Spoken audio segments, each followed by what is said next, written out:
Hello and welcome back to Touring Backroads France. Today we're revisiting my hometown of Saint-Amand-de-Bois-Charente.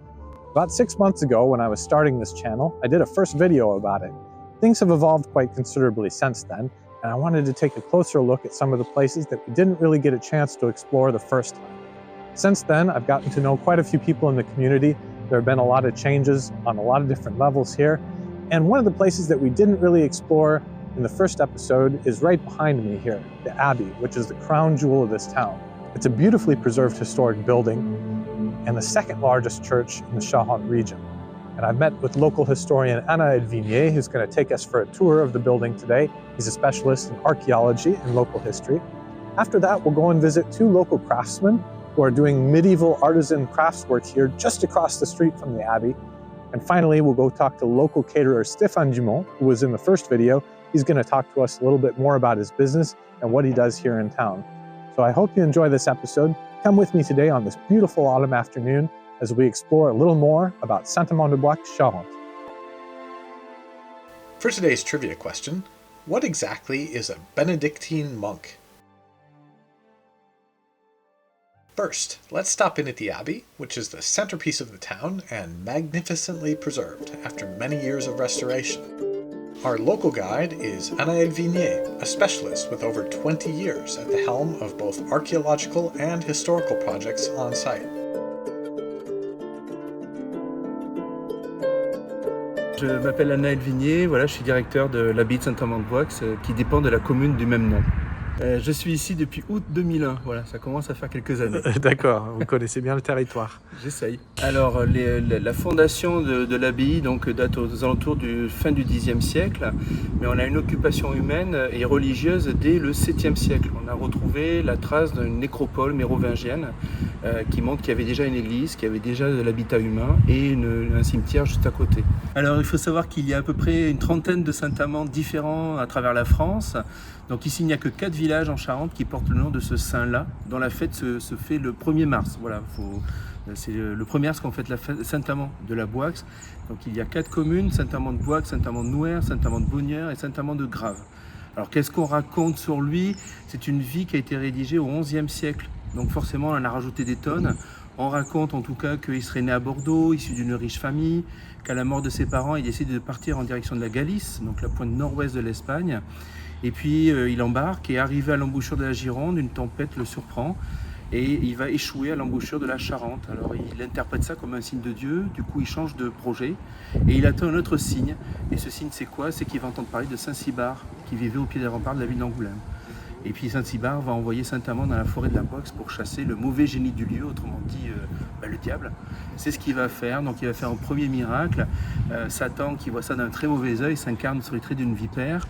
La vipère mord au talon Saint-Amand pendant qu'il prie. Et il va appliquer sur sa blessure sa salive.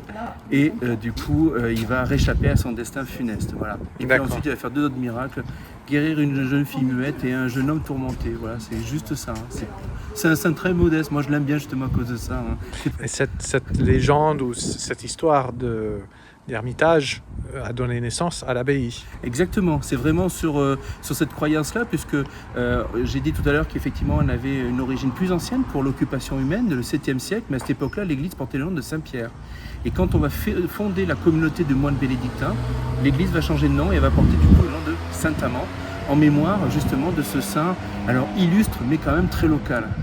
Alors là, ici, ce qui est intéressant à faire remarquer, c'est justement la position pour moi idéale, je pense, pour voir le désaxage très net du chœur gothique par rapport à la nef romane. L'autre caractéristique, c'est quand on nous dit toujours que les églises romanes sont sombres et trapues. Ici, on a quand même 14 mètres de hauteur sous voûte et 20 mètres sous la coupole. Et puis, l'autre singularité de cette église, c'est le fait que on est en hauteur et qu'on va descendre un grand escalier en bois de chêne, et on sait que maintenant, depuis quelque temps, qu'il date de 1786. Voilà. On a même le nom des gens qui ont abattu les arbres, les chênes, pour faire cet escalier. C'est vraiment un exemple très intéressant pour les visiteurs, justement, pour montrer que c'est une église qui a des spécificités et que toutes les églises ne se ressemblent pas, en tout cas pas celle-ci. Ici, on est dans la partie romane de l'église. Ce qui est intéressant à remarquer, c'est que cette église romane, elle a été faite en 2 phases de construction. Alors en fait, officiellement, c'est déjà la troisième église qu'on construit sur place, puisqu'on avait une première église au 7e, 8e siècle, une deuxième qu'on a reconstruite au 11e siècle, et on reconstruit une troisième église au 12e siècle. Et cette église du 12e siècle, elle a été faite en deux phases. Sur la voûte, on voit la trace d'une cicatrice juste au-dessus de moi, qui montre l'endroit où s'est arrêté le chantier de construction. Toute la partie dans laquelle nous sommes a été finie en 1125. Toute la partie qui est derrière moi, qu'on vient de traverser, a été achevée en 1170. Et ça se voit au niveau des chapiteaux aussi, en haut des colonnes, là où on est beaucoup de sculptures, d'entrelacs végétaux, d'animaux et des choses comme ça. La partie qu'on vient de traverser, les chapiteaux, ils sont quasiment lisses, il n'y a quasiment plus rien, puisqu'on a changé un peu de mode. On est toujours à l'époque romane, mais on aime des choses plus austères, plus sobres. Alors pourquoi cette église a été faite en deux fois? C'est pas le manque d'argent, ça marche bien, il n'y a pas de souci. C'est parce qu'en fait, on a deux églises en une. La partie dans laquelle on est, c'est l'église abbatiale, réservée pour les moines bénédictins, donc dédiée à Saint-Amand. Et la partie qu'on vient de traverser, c'était la partie paroissiale de l'église, dédiée à Saint-Pierre, comme les origines. Et c'était coupé en deux par un mur qui a disparu, mais qui séparait l'église en deux parties distinctes. D'où l'immensité de cette église, qui est la deuxième plus grande église de Charente. C'est pas qu'il y avait une quantité de moines astronomique, c'est juste qu'il y avait deux populations qui cohabitaient au sein du même bâtiment.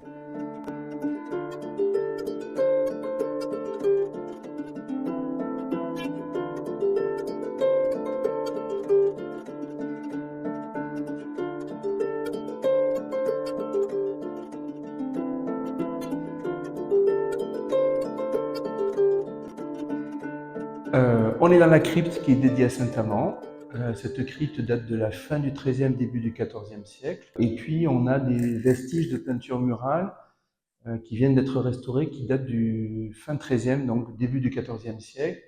Et cette chapelle basse vient d'être récemment restaurée, donc elle a retrouvé un dallage, elle a retrouvé son ancien autel, elle a retrouvé aussi un vitrail axial. Et donc c'est la chapelle où étaient conservées les reliques de Saint-Amand. Malheureusement, aucune trace de peinture n'évoque la vie de Saint-Amand. On a le Christ en majesté, on a un évêque, on a différentes scènes de la vie du Christ, mais aucune n'évoque la vie de Saint-Amand, donc ça c'est un peu paradoxal. Alors attention, il se peut qu'il y ait eu des peintures antérieures, on en a des traces par-ci par-là, mais malheureusement ces peintures ont été très altérées et peut-être qu'elle représentait la vie de Saint-Amand. Et ça, on ne le saura pas. Cette chapelle, elle a servi aussi de chapelle funéraire familiale. Et c'est la raison pour laquelle l'architecte a souhaité qu'on laisse visible les deux cuves de sarcophage, puisque toute une famille était enterrée ici. À partir du XVe siècle, on a privatisé, on va dire, cette partie-là de l'église. Alors le gros souci de cette chapelle, c'est qu'elle a eu des gros problèmes d'humidité qui sont en cours d'achèvement, j'allais dire. On est en train de régler le problème. Et puis l'autre souci surtout, c'est que dans les années 60, on a prélevé une partie des peintures murales, une partie des fresques qui sont à l'intérieur de l'église.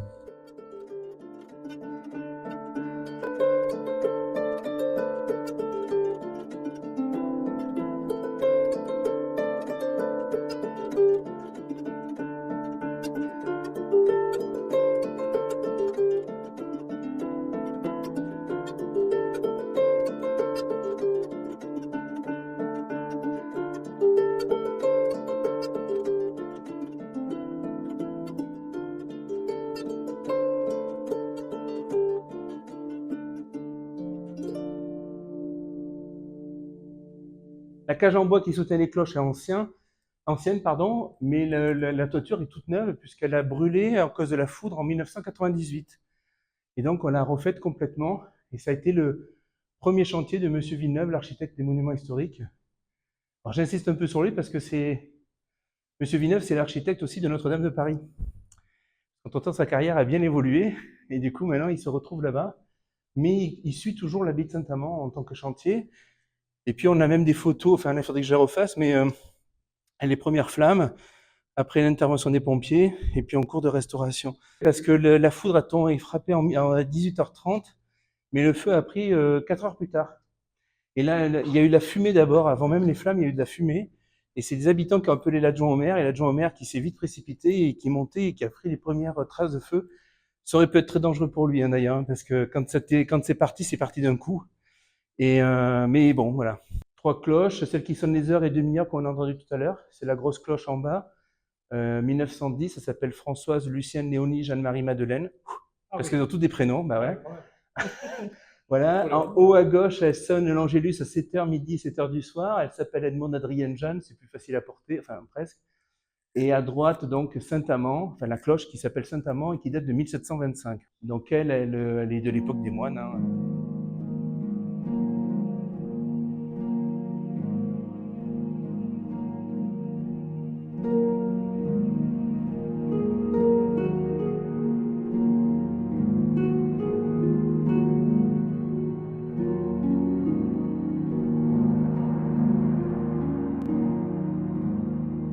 Et puis ici, je vous montre juste, parce que je ne sais pas ce que ça peut donner, je fais gaffe à ce que ça ne tombe pas. Vous avez une vue à l'intérieur de l'église en fait, parce qu'on est sur la coupole. On va avoir le vertige. Non, la lampe elle va disparaître, je suis désolé. Il nous casse les pieds cette lampe, elle va disparaître avec les travaux, mais pour l'instant elle est encore là. Voilà. Je suis gaffe. Hop. Voilà, ça c'était le clocher. En fait, ici, on avait une magnifique chapelle gothique. J'ai pas tout dit, hein. Donc, on a la trace ici avec les traces des voûtes et tout, qui étaient peintes. On a un très beau culot sculpté ici. Et malheureusement, en 1880, le service des monuments historiques a décrété que l'abbaye de Saint-Amand n'avait pas besoin d'une aussi belle et aussi vaste sacristie. Donc, on l'a ébouillé complètement. Et on a fait cet auvent parce que c'est voilà, mais c'est temporaire. Hein. En fait. On est dans la même dynamique que la cathédrale d'Angoulême, on voulait restaurer cette église et la remettre dans son état primitif, c'est-à-dire son état de l'époque romane. Donc ici, ils ont accéléré le phénomène et ils ont mis ça pour protéger la crypte qui est dessous. Et puis on attendait que le chœur s'effondre et puis le chœur n'est jamais tombé en fait. Du coup, ce projet est resté en état et donc Monsieur Villeneuve a souhaité lui redonner un peu de superbe. Alors on ne peut pas remonter en arrière. Mais en tout cas, au moins mettre en valeur le mur gothique pour bien montrer comment c'était, faire imaginer aux gens voilà, qu'on avait une très belle chapelle avec des tombeaux d'abbés qui étaient là. On avait...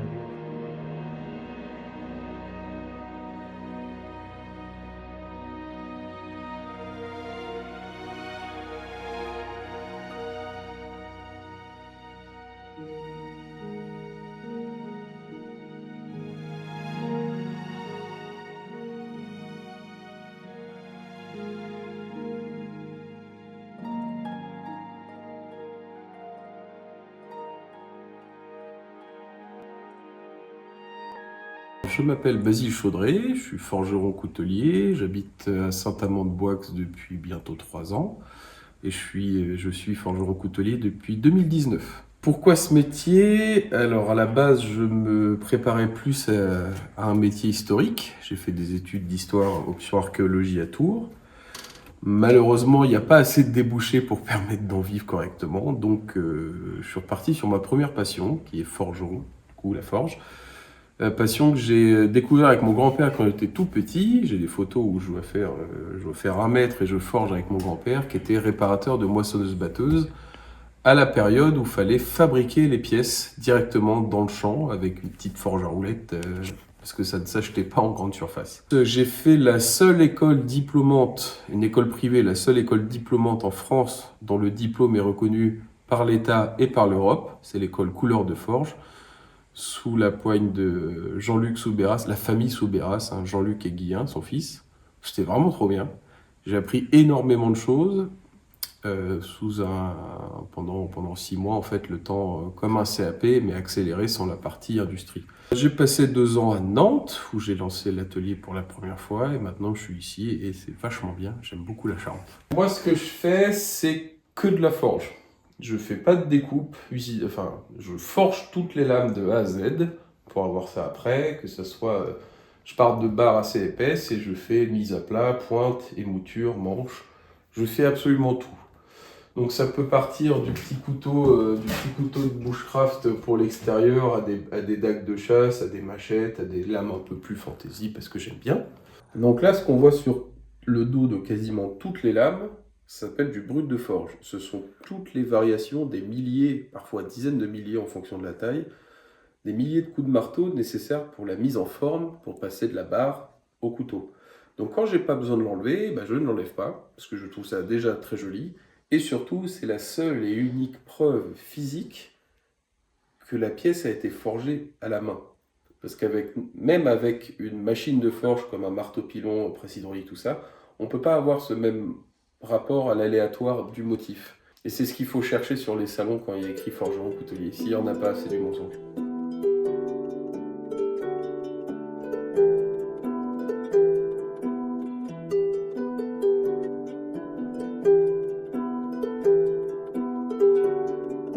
Another local artisan is Louise van der Heijden, who has recently begun pursuing her new trade as a tradition weaver, using authentic materials to create cloth and tissue in her workshop.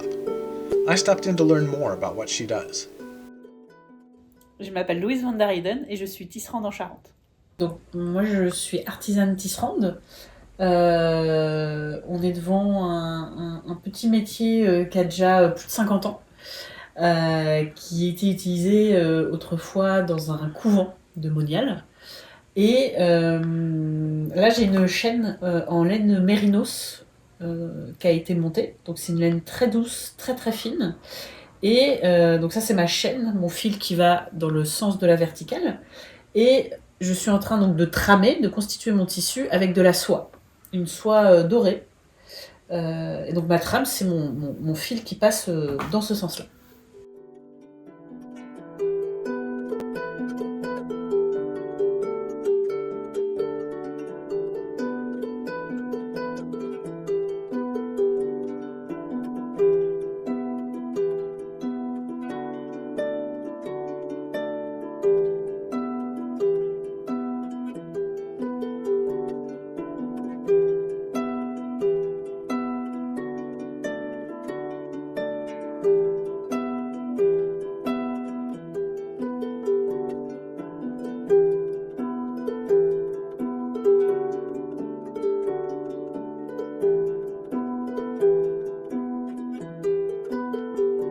A local catering service, managed by Stéphane Dumont, has continued to develop its activities in the area.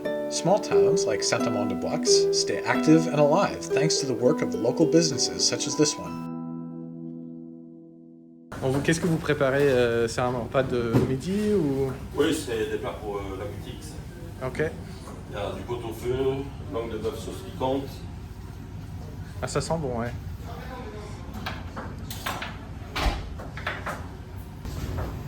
Ils sont dans les plats là. Ouais. Alors, c'est une soupe... Non, langoustine américaine.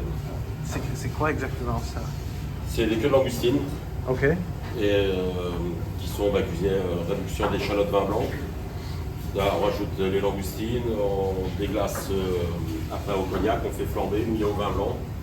Et ça se mange en sauce, en Ouais, accompagnement? en sauce. En accompagnement. Simple. Ok.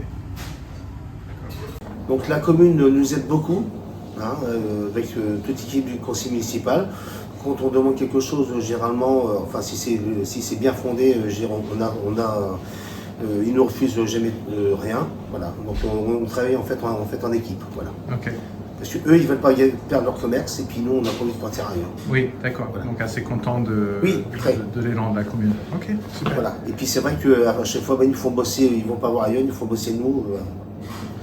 Ce qui est le but. D'accord. De ne pas les voir ailleurs. Ok, très bien. À l'étranger, ils connaissent pas trop ça, hein? Non. Le boulot, enfin, en dehors de la France, je crois pas que ça soit très connu. C'est aussi le calendrier. Donc ce qui a changé au niveau des ouvertures, c'est que maintenant nous sommes ouverts le mardi matin, mercredi matin, jeudi matin, vendredi matin, samedi matin et dimanche matin. Et nous sommes ouverts tous les soirs de 16h à 19h. Respecting the time-honored traditions, these types of local businesses bring to life the historical practices that would have been prevalent across France throughout the Middle Ages.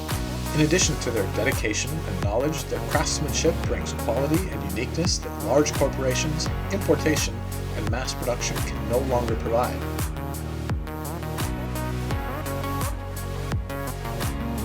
The answer to today's trivia question: a Benedictine monk is a man from the Catholic religion who follows the rule of Saint Benedict of Nursia, a patron saint of Europe. The word monk comes from the Greek word monachos, meaning single or solitary. In the Middle Ages, monks followed strict rules of silence and devotion to God, but they also performed many of the essential functions of the community, doing administrative work, overseeing property rights, official records, and business transactions. In upcoming episodes, I'll continue to work on subjects in and around the Charente region. Be sure to check out some of my other videos about the surrounding towns and historical sites. Leave your questions and feedback in the comments section. As always, if you enjoy the content on this channel, please like and subscribe. Your support is greatly appreciated.